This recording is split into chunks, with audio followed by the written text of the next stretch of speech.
El billonario más astuto de Wall Street. Me lo meto por el... Steve Cohen, número 149 entre las... Me lo meto por el bullaca y nos vamos a descansar con este vídeo. ¿Qué es esto? Ah, me habéis pasado un vídeo de... Ya sé, los vídeos estos de IA que te dicen como qué había pasado si los streamers o influencers estuviesen en el pasado, ¿no?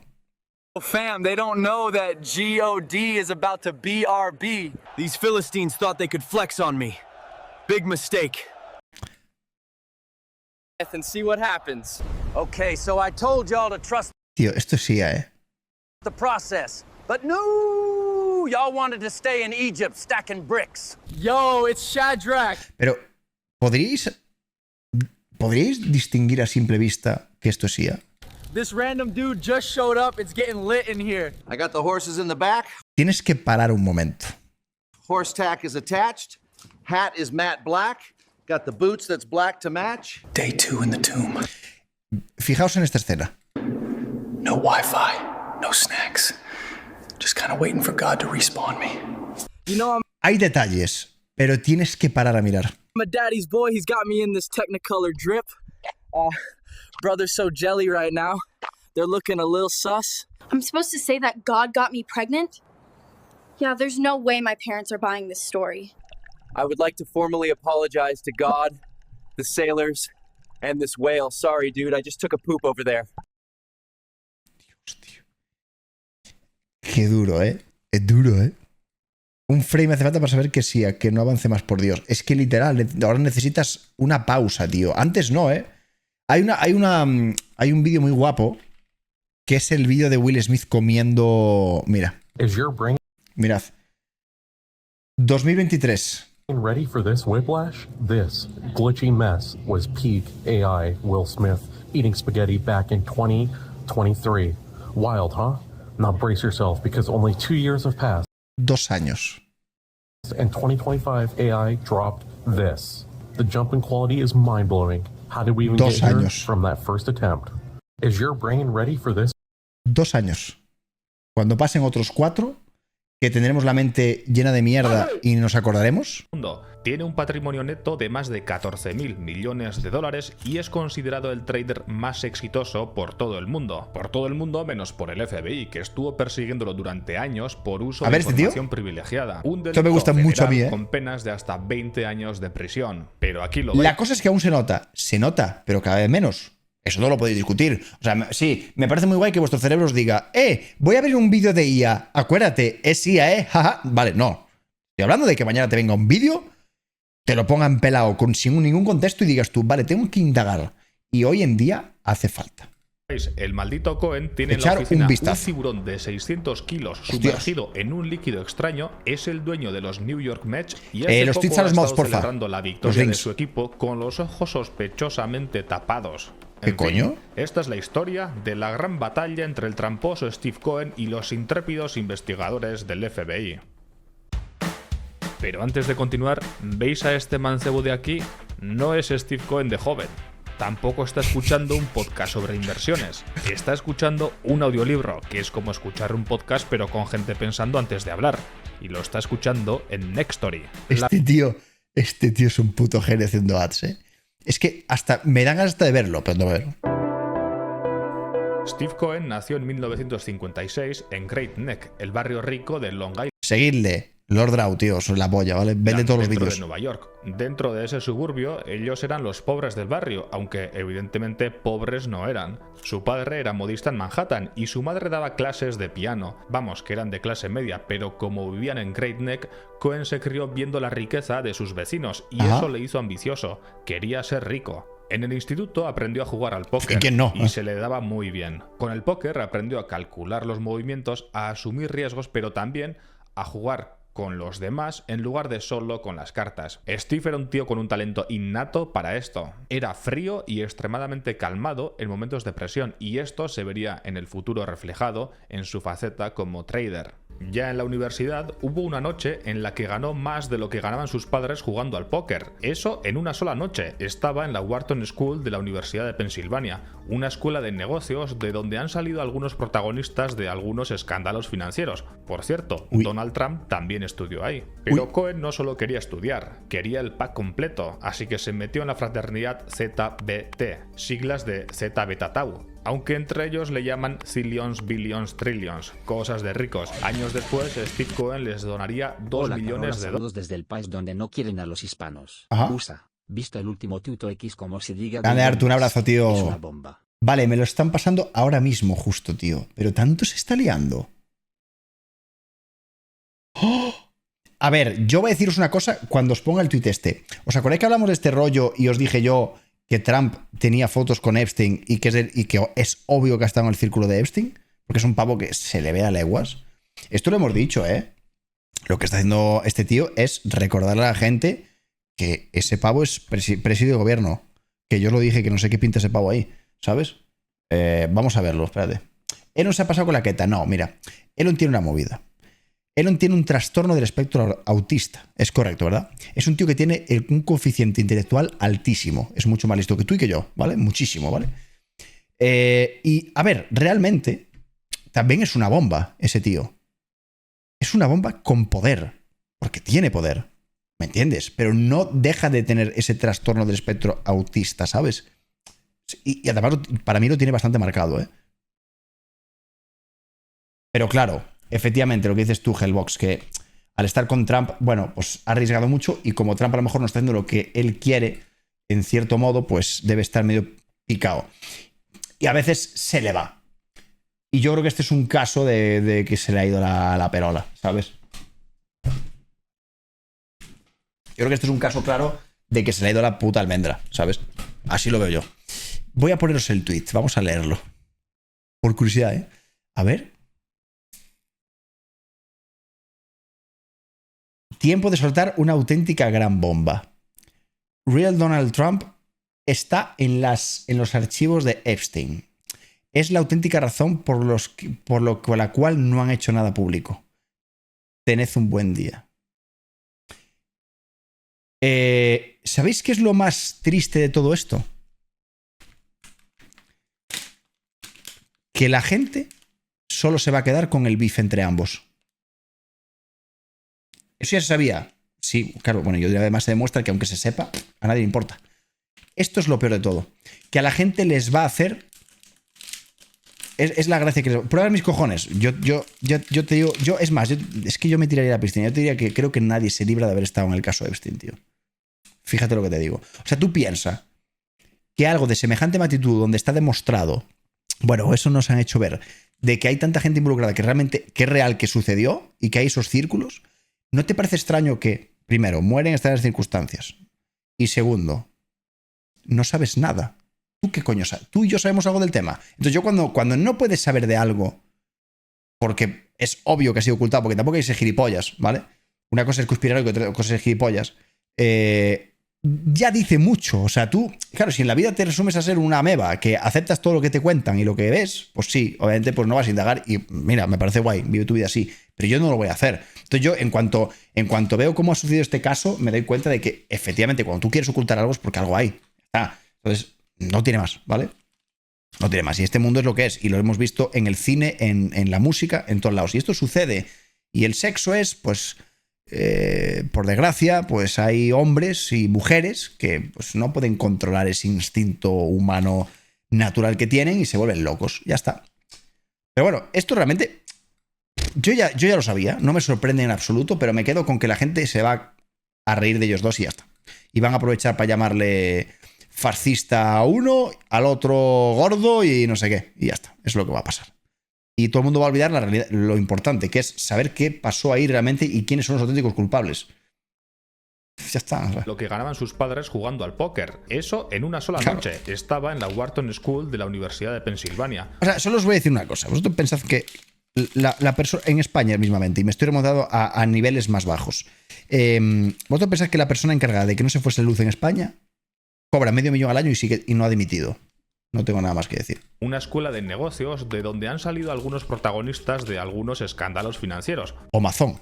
Por cierto, Donald Trump también estudió ahí. No, Pero Cohen no solo quería estudiar, quería el pack completo, así que se metió en la fraternidad ZBT, siglas de Zeta Beta Tau, aunque entre ellos le llaman Zillions, Billions, Trillions, cosas de ricos. Años después, Steve Cohen les Por supuesto, donaría Keops. $2 millones, y yo me esperaba que se lo gastarían al más puro estilo American Pie, pero por lo que veo en su Instagram solo están haciendo campaña a favor de Israel, pero supongo que es normal porque se consideran la fraternidad judía número 1.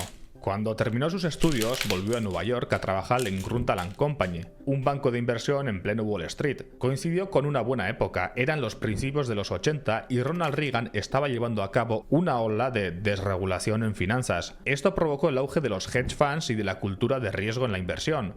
Steve Cohen llegó en el mejor momento. Sus compañeros de Gruntal recuerdan a Cohen como un trader muy inteligente y sereno, con nervios de acero, que tomaba muchos riesgos y casi siempre acertaba. Cuentan que en un solo día ganó $100.000, que en esa época, principios de los 80, en un era día, un buen tú. botín. Madre Ahí de empezó Dios. a ganar reputación en todo Wall Street, también a ganar sus primeros problemas. En 1985, General Electric compró la empresa RCA y casualmente, justo antes de la fusión, Steve Cohen había comprado acciones de RCA. Cuando la fusión se hizo pública, las acciones de RCA subieron y Cohen ganó un pastizal. Y unos nuevos amigos también ganó, los funcionarios de la SEC, el regulador americano, que estaba convencido de que Cohen había hecho inside trading o uso de información privilegiada. El uso de información privilegiada, como su propio nombre indica, consiste en comprar o vender acciones porque has conseguido una información que no está disponible públicamente. Eso es prevaricación.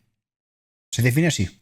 O cohecho, algo de esto es. En No sé, este no, caso, prevaricación no imagínate es. que tienes un amigo en General Electric y te dice, mira, vamos a comprar RCA. Esta información no está disponible públicamente, todavía no se ha publicado ninguna noticia. Por lo tanto, en el mercado, los precios de las acciones no han reaccionado porque todavía nadie sabe lo que va a pasar. Entonces tú puedes comprar en ese momento las acciones sabiendo que luego, cuando salga la noticia, van a subir. Esto se ve constantemente en la serie Billions, donde para los traders este tipo de informaciones son el pan de cada día. Por cierto, el personaje de Bobby Axelrod está inspirado libremente en Steve Cohen.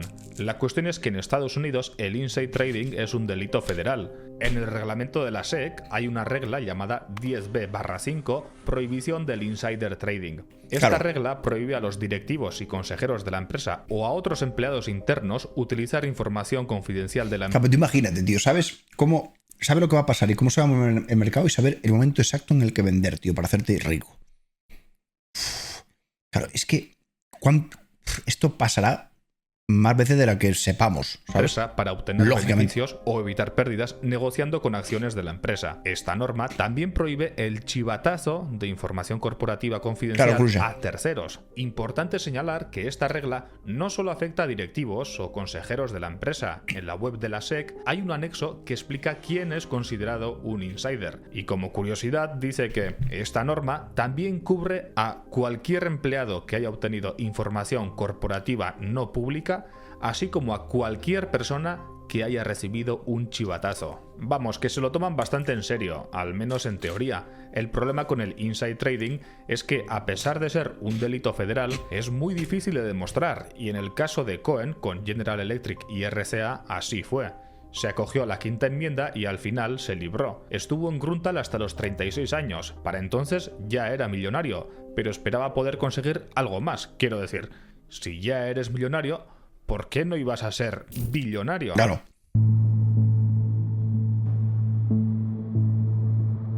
En 1992, Steve Cohen fundó SAC Capital Advisors. Para eso puso sobre la mesa $10 millones de su propio bolsillo y otros 13 millones de otros inversores que no le costó conseguir porque para entonces su reputación ya hablaba por sí mismo. SAC Capital Advisors era un fondo de cobertura o hedge funds y sus siglas venían de Steve A. Cohen.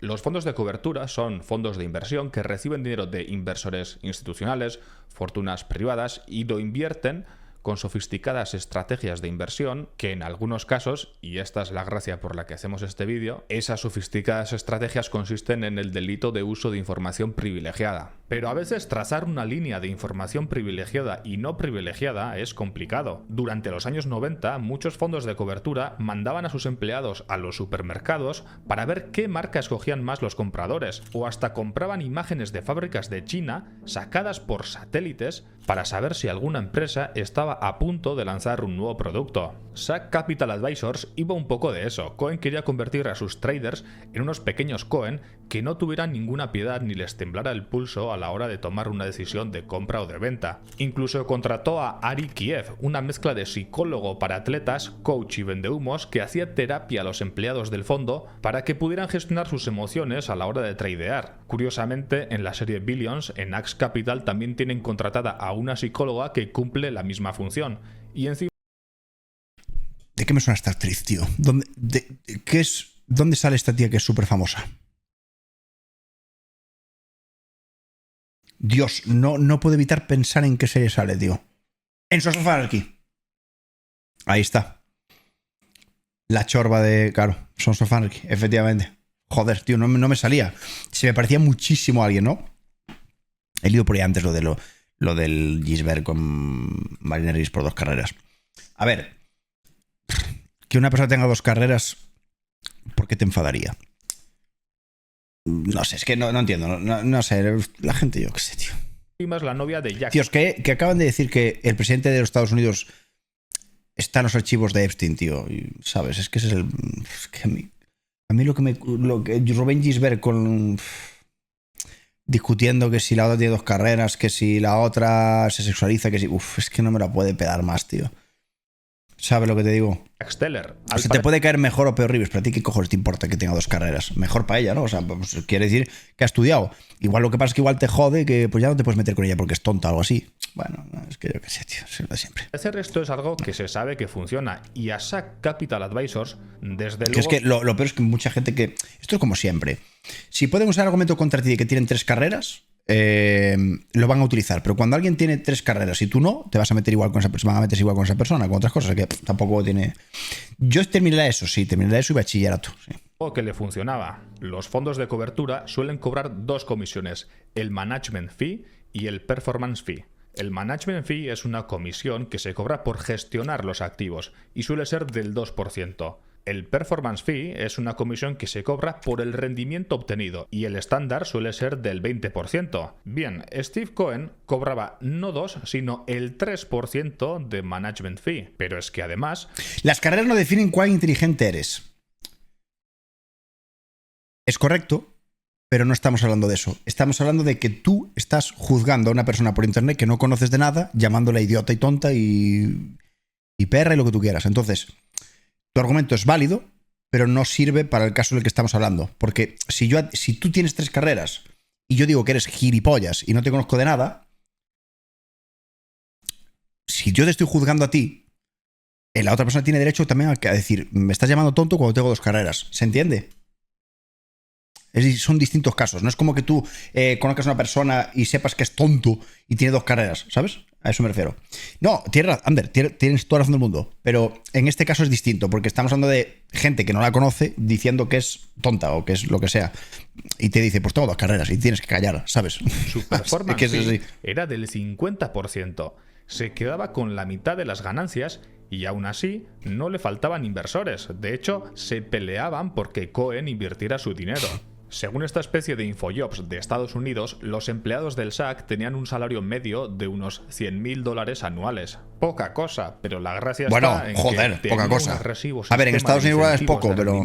con los que podían ganar varios millones al año. 100.000 pavos anuales, poca cosa. En 1998, la puta madre. Un ejecutivo del banco Goldman Sachs dijo que SAC era el cliente de la división de renta variable que más dinero por comisiones le generaba al banco. Esto significaba que eran los que más compraban y vendían acciones a través de Goldman. En 1999 manejaban 1.000 millones de y encima en el 99. En activos, es decir, 40 veces el capital con el que habían empezado 7 años antes. Estaban especializados en el trading intradía. Durante los años de la burbuja de las .com fueron los verdaderos rockstar de los hedge funds y cuando finalmente la burbuja explotó, sobrevivieron a la quiebra de muchos de estos fondos. Eran invencibles. Entonces Zack empezó a cambiar la plantilla. En vez de buscar mini-coens en potencia, ahora buscaban especialistas de distintos temas, que vinieran de universidades de élite y además tuvieran cierta formación en negocios o en bolsa. Una vez dentro, Cohen los asignaba a departamentos relacionados con el área en el que eran especialistas y les ofrecía una jugosa tajada de ese 50% de ganancias que cobraba el fondo. La idea era que estos especialistas usaran su conocimiento y sus contactos para que los traders pudieran decidir si comprar o vender en corto una empresa. De hecho, Zack pagaba más de $1 millón al año a Gerson Lehrman Group, GLG, una empresa de consultoría que servía de puente entre fondos de inversión y especialistas. Esto funcionaba. Claro, para luego encontrar el punto correcto de hacer la acción, ¿no? De vender, comprar, lo que sea, ¿sabes? Sí, un trader Hostia, de Zack tío. podía Es duro, utilizar los servicios del GLG para que le asignaran un especialista y consultar con él temas relacionados con las empresas en las que estaba interesado. En teoría, los consultores solo podían compartir información que ya estuviera disponible públicamente. Claro. Pero un trader con talento, con una habilidad especial para relacionarse y para seducir a los demás, podía estirar la cuerda y conseguir informaciones que todavía no estuvieran públicas para todo el mundo y conseguir una ventaja sobre el resto del mercado. Y fue en ese momento de la historia de Zack cuando entró a trabajar al fondo un joven trader con una carrera brillante por delante. Un joven que no sabía que iba a llevar al Zack Capital Advisors a los tribunales y al cierre. Ese joven era Matthew Martoma, un graduado de Stanford que, aunque entonces no lo sabía, iba a convertirse en el objetivo número 1 del FBI.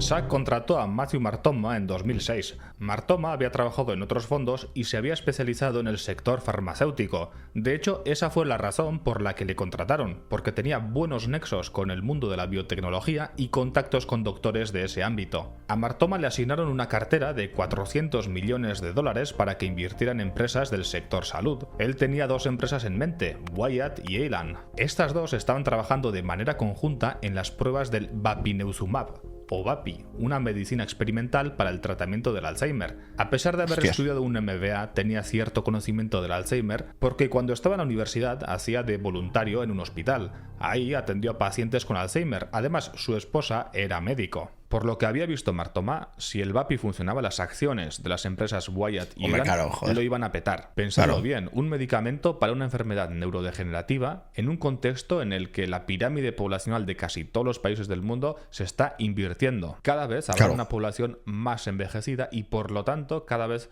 probablemente habrá más casos de Alzheimer, más gente que necesite tratar una enfermedad como el Alzheimer. Si el VAPI funcionaba, iba a ser una inversión histórica. Por eso Martoma le pidió al GLG que le consiguiera un consultor especializado exactamente en ese tema. Así fue como entró en contacto con Sidney Gilman, un neurocirujano del estado de Michigan que estaba trabajando. Pero a día de hoy el Alzheimer no hay forma de tratarlo como tal, ¿no? Ni siquiera. En el desarrollo del VAPI. Por cada consulta de 1 hora, Gilman ganó. Bueno, tratarlo, a ver.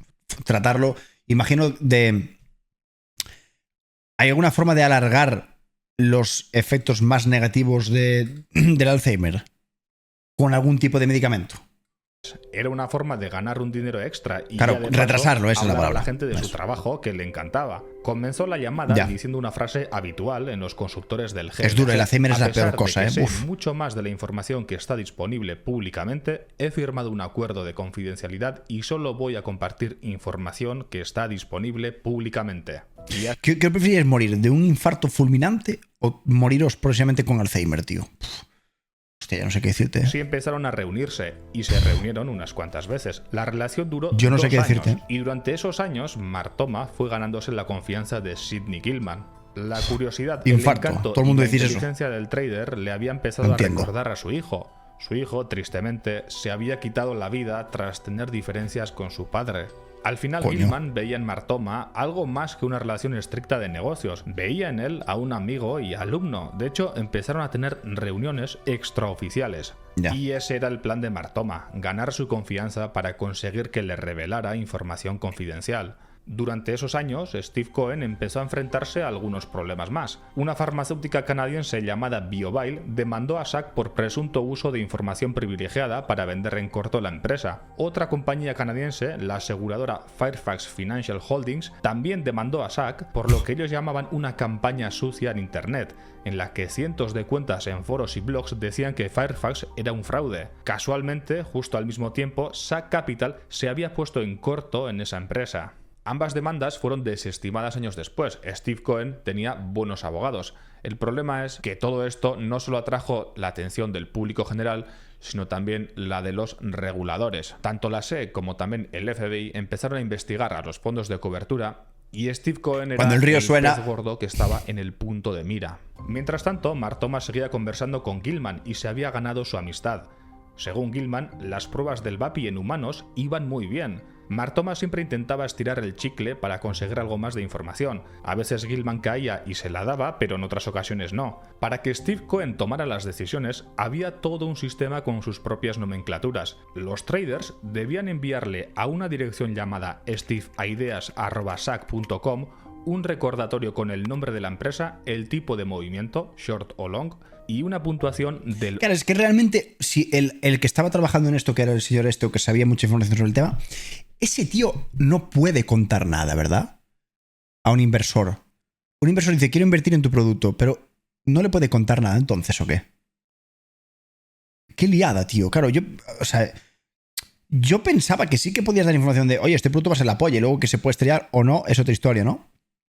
Yo pensaba que lo que no se podía hacer, por ejemplo, era, yo qué sé, tío, a lo mejor hinchar un mercado para luego que sea beneficioso para ti la venta o lo que sea, ¿sabes? 1 al 10. Cuanto más alto fuera la puntuación, más información había sobre lo que pasaba en esa empresa. Claro. Legalmente esto le servía a Cohen para lavarse las manos, porque en caso de ya, ser no pillados, beneficiarte. él solo estaba autorizando la compra o venta de unos activos sin conocer él mismo la información privilegiada. Esto es lo mismo que vemos en la serie Billions cuando los traders tienen una información confidencial. Siempre los vemos hablar con Bobby, pero nunca le cuentan qué información tienen, para no hacerle cómplice. Mañana, Alex, Simplemente Bobby pregunta, ¿cuál es tu nivel de certeza? Y cuando tienen una información privilegiada dicen un código tipo, no estoy del todo inseguro. What's your level of certainty? I am not uncertain. Después de los informes de Mark Thomas, Cohen tomó la decisión de que Mark Thomas se apalancara para hacer un long en acciones de Wyatt y Elan de más de 300 millones de dólares. A eso se sumaban unas posiciones del propio Steve Cohen en esas empresas que eran de otros 400 millones de dólares. Otros traders del sector salud no estaban de acuerdo. Después de hacer sus propias investigaciones, pensaban que el VAPI iba a ser un fiasco total y que no pasaría la aprobación de la FDA, el regulador de alimentos y medicinas de Estados Unidos. Qué guapo, Cancor, tío. Cuando le dijeron a Cohen que era una locura mantener esa posición, este prefirió no hacerles caso. Julio del 2008 era un mes decisivo. El día 28 iban a salir los informes del VAPI públicamente en la ICAD o Conferencia Internacional sobre la Enfermedad del Alzheimer. De eso dependía que las acciones de Elan y Wyatt se dispararan o no. Por otro lado, los mercados estaban cayendo por la crisis inmobiliaria y unos resultados medianamente malos podían hundir el precio mucho más que en otros años. A mediados de mes, Sid Gilman ya tenía la información sobre lo que iba a decir en la conferencia. Justo entonces, Matthew Martoma le dijo que iba a viajar a Michigan para visitar a unos familiares y le dijo que sí, ya de paso, le parecía bien que le visitara a él también. Gilman le dijo que sí, y se reunieron en la oficina de la universidad en la que trabajaba. Ahí, Martoma le pidió que le mostrara las diapositivas de la presentación. Gilman, que ya veía a Martoma como a un hijo, le mostró las vaya diapositivas puto Cristo, y le dijo que era muy optimista con las pruebas del VAPI. Pero cuando Martoma vio las diapositivas, vio una cosa muy distinta. Vio que solo estaba funcionando óptimamente con la mitad de los pacientes. Entonces, donde Gilman veía un medicamento con posibilidades que estaba ayudando a la mitad de los pacientes, Martoma vio lo que el resto del mercado e inversores iban a ver, un fracaso, un medicamento que solo funcionaba a medias. Cuando volvió a Nueva York, Martoma llamó a Cohen. Hablaron durante 20 minutos. El lunes, Cohen había vendido toda la posición. Incluso había abierto otra posición en corto. Antes de la presentación de la ICAD, cada acción de Elan costaba $33. 2 días después, valían menos de $10. Años después, se calculó que Sack pudo haber ganado alrededor de 270. ¡Qué cabrón, tío! millones de dólares por apostar primero a favor y luego en contra de las dos compañías que estaban probando el VAPI. Martoma nunca más llamó a Sidney Gilman y recibió una bonificación de 9 millones de dólares en 2009. Después de eso cometió algunos errores de inversión que le hicieron perder dinero al fondo y terminó despedido. Tuvo que largarse a vivir a Florida con su esposa y 2 hijos, pero el karma no había terminado con él. Un día, un agente del FBI llamó a su puerta. Cuando Matt escuchó lo que la gente dijo delante de su portal, cayó al suelo desmayado. La SEC contra el SAC. Era el año 2009 y las cosas habían cambiado mucho en el sector financiero. En el 2007-2008 ocurrió la crisis económica de las hipotecas subprime, de la cual tenemos un buen vídeo en el canal. La cuestión es que mucha gente se quedó en la calle y la opinión pública estaba muy enfurecida con todas las empresas del sector financiero por causar el desastre.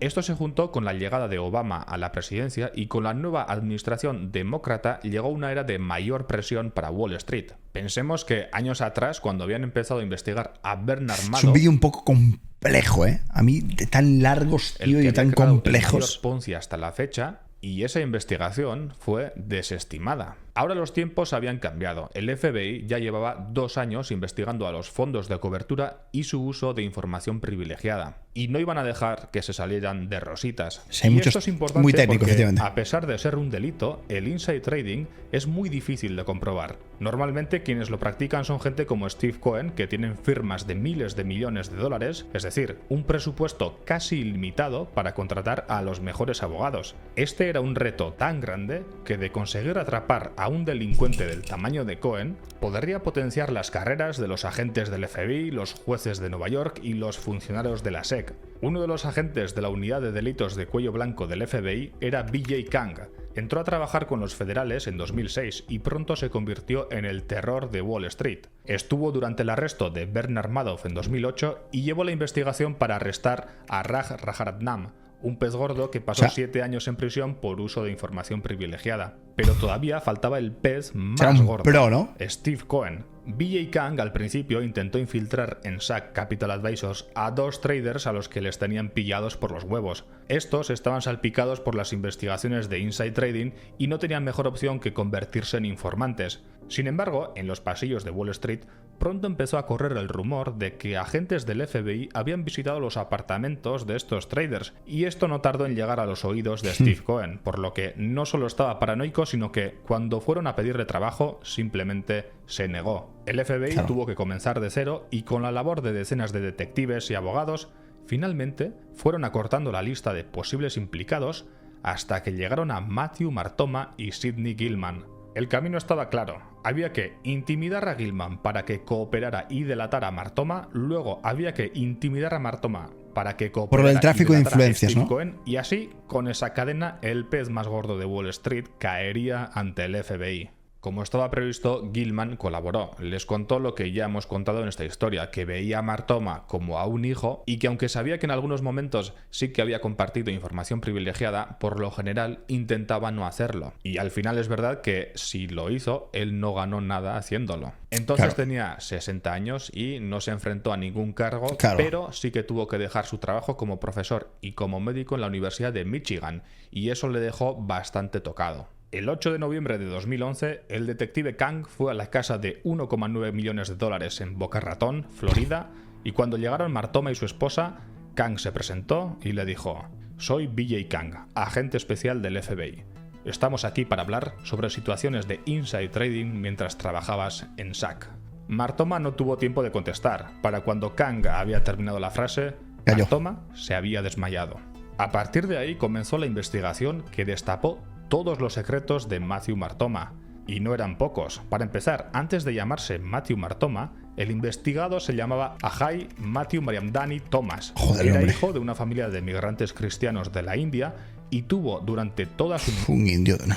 niñez y adolescencia la presión de su padre para que entrara a estudiar en Harvard. Cuando finalmente entró en Harvard, no consiguió las notas necesarias para solicitar unas prácticas de verano en una buena firma de abogados. Por eso Martoma falsificó las notas, pensando que así conseguiría unas buenas prácticas, pero le pillaron y le expulsaron de Harvard. Después se cambió el nombre a Matthew Martoma y se fue a estudiar a Stanford, donde se sacó un MBA. Como curiosidad, Tío, ¿qué tan fácil es cambiarse un nombre?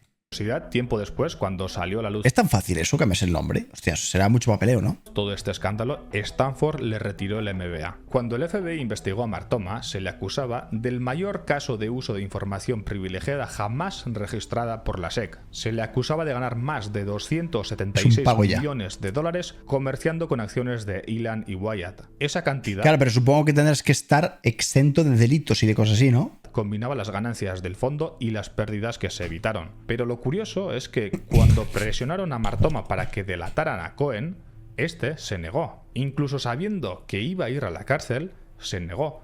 Pagó una multa de 9,3 millones de dólares y cumplió 5 años en prisión. Pero la cosa no había acabado ahí para Steve Cohen. Lo llevaron a juicio porque, además de Martoma, tenían más pruebas.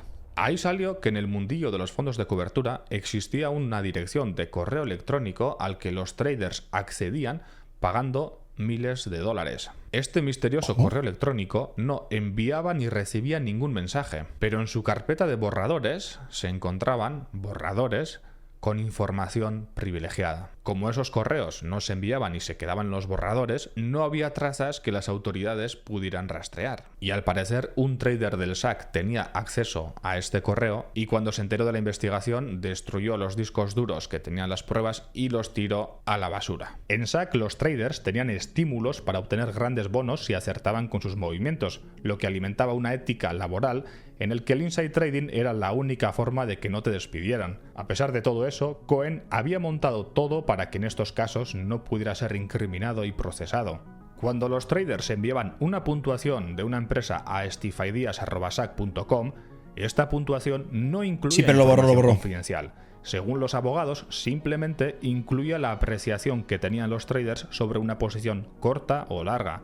Los abogados de Cohen también dijeron que Steve Cohen recibía unos 10.000 correos al mes, que su bandeja de entrada no filtraba bien el spam y que era imposible saber si había leído o no algunos correos que le indicaban que vendiera o comprara alguna empresa. Cuando llamaron a testificar a Cohen sobre el caso Wyatt y Elan, dijo que él había decidido vender simplemente porque no estaba tan seguro como Martoma. Resultado, Cohen se salió con la suya. Claro, es que ¿cómo demuestras eso, tío?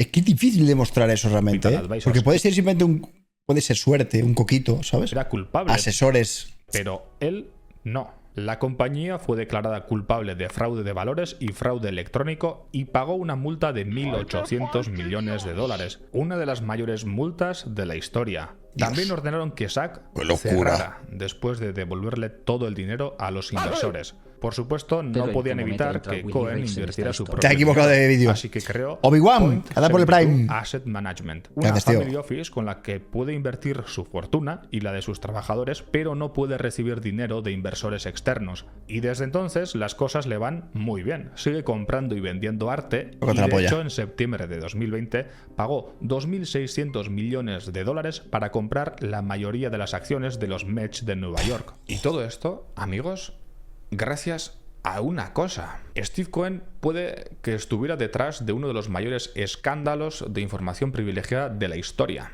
Sin embargo, el bueno de Steve siempre pagó sus impuestos. Por eso ahora es uno de los dueños más felices de un equipo de béisbol. Entiendo lo que quiere decir. No ocurrió lo mismo con Al Capone, que no supo ver que es mejor no meterse con los mejores investigadores, detectives y agentes del avanzado mundo occidental. Jamás escaparás del IRS.